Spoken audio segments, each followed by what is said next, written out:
curious, what does good health really mean to you? I think, first of all, a very good evening to all of you, and congratulations to Ashish Contractor for the launch of this lovely book. Uh, I think health for me, I've always said is, being an actor, you're not just a model, you're a role model, and it's very important to lead by lifestyle. And for me, I wake up really early in the morning, embarrassingly early, and sometimes I don't know what to do, but I wake up at 4:30, I train.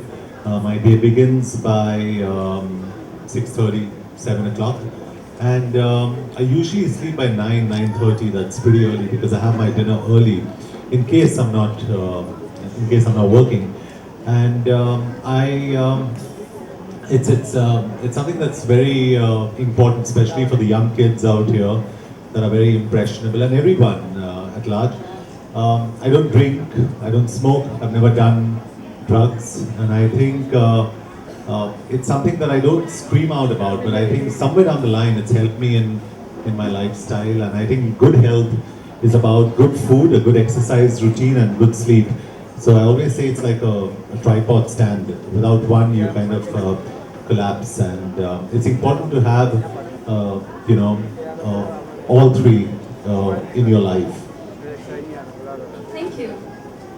And you were talking about your workout. So, do you do only a lot of strength training, or do you also do cardio? What's your workout like? So now in fact, I approach it in two ways. My next film requires me to lose a lot of weight, but I do a lot of functional training. I do a bit of strength, a lot of cardio, and I mix it all up. I have a lot of fun. The idea is to be excited, to get up in the morning and go to the gym or go for a walk, go for a run. And it happens once a year when I'm with my two friends here, Mr. Anil Singh and Vivek Singh, the Mumbai Marathon, when we wake up in the morning. But on a regular basis, I love waking up and I love shocking my body, and I just enter the gym and I don't tell myself what I'm going to be doing today. And I start playing around. It's like a child in a candy store. And it's really romantic and it's beautiful, and you're all alone with the weights, and and it's how you approach it and how you see it. And I've made this, and I tell a lot of people this, Ashish. I'm very spiritual. I'm an agnostic, probably tending to an atheist. I don't know. I'm not sure. But I tell people that the only church, the only mandir, the only mosque is that gym or that place where you work out. Could be the road as well where you walk, and you need to worship your body, and it's very important, and that should come paramount. And I try and inculcate the same thing with a lot of youngsters who ask me questions, and I keep telling them, Ashish, and you can correct me if I'm wrong, but I tell them it's not about big biceps, it's not about six packs, it's about what your core strength is and whether I could beat Dhananjay. I think Dhananjay can outlast me, completely outlast me, in any marathon. He can run circles around me, and I think that's very special. What he does is very commendable. For all you guys who think it's easy, trust me, when we stand there in the mornings and when we look out, what you guys do is really commendable. To cross that line is absolutely fantastic. So a big hand to you again. I think you're a real hero. Big dietary restrictions, or do you? No, I eat 3, 4, 5 times a day. But my trainer asked me to have a cheat meal. I don't think I've had a cheat meal in I don't know how many years. I haven't touched aerated drinks in 20 plus years. I think it's a way of life for me. So it's not me beating my chest and telling people, hey, listen, today I avoided having this, avoided having that. I think it's, I enjoy the space that I'm in, and I love Parsi food. I love Parsi food. I love my partner actually. But at the same time, I'm predominantly vegetarian. I have egg whites, and I have complex carbohydrates I have my oatmeal after my workout, and I just feel good about myself, and I try and keep it clean, and I try and keep it really, really light. So I'm very energetic from early morning, and I really don't feel tired. But towards 9:30, I start building like a flower, like I just go down like this, because I think I need another pit stop of food. Otherwise, I'm gone. What's your driving force? I mean, is it your profession? Is it? Yeah, I think to be partly true, and if I must confess, it's also my profession. But it's also a way of life for me. And I think I'm the perfect example of someone who doesn't go into any extreme cases of doing things to change myself around. I think it's gradual, it's progressive, and I take a lot of care when I kind of have to lose weight, or when I have to put on weight, when I have to run, when I have to do strength training. So I really don't get excited about being dramatic about it, but I am careful with my diet.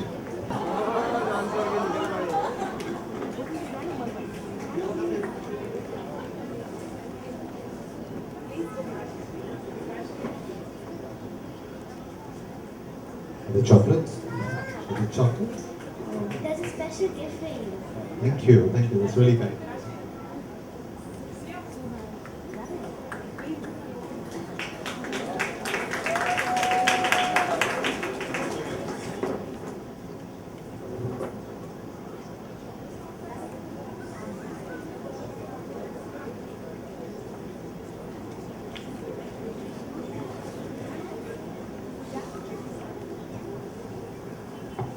Any question? You're gonna lose weight, so how do you manage that? Like you said, you follow a fixed routine, you wake up early, but in the next film you'll be losing weight. So how do you follow? Like how do you make up with these changes that you have to make?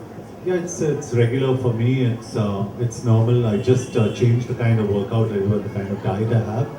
But it's systematic, and it's a long process for me. I can't do it quickly, and I can't do it overnight. I wish I could say that, but I'm not Superman.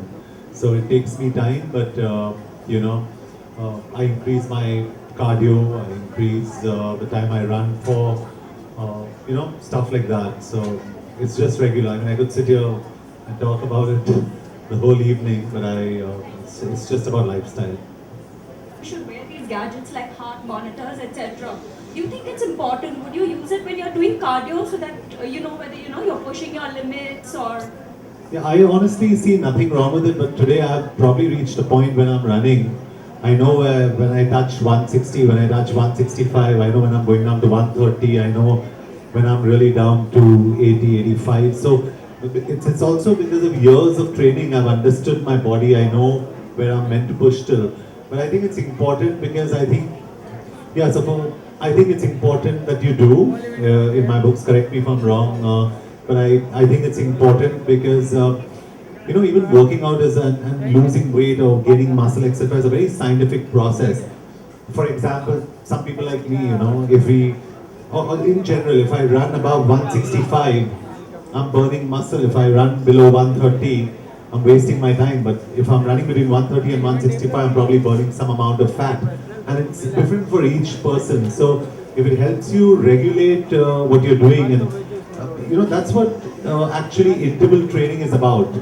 When you're really slow, you start walking, then you start running. It's about keeping your heart rate at a certain level to kind of burn some amount of fat. And I do recommend it, and I've tried all HRMs in my life, and heart rate monitors in my life, and some work, some don't. So for me, it's more like what's the next best thing that I can try? I guess it's Thank you.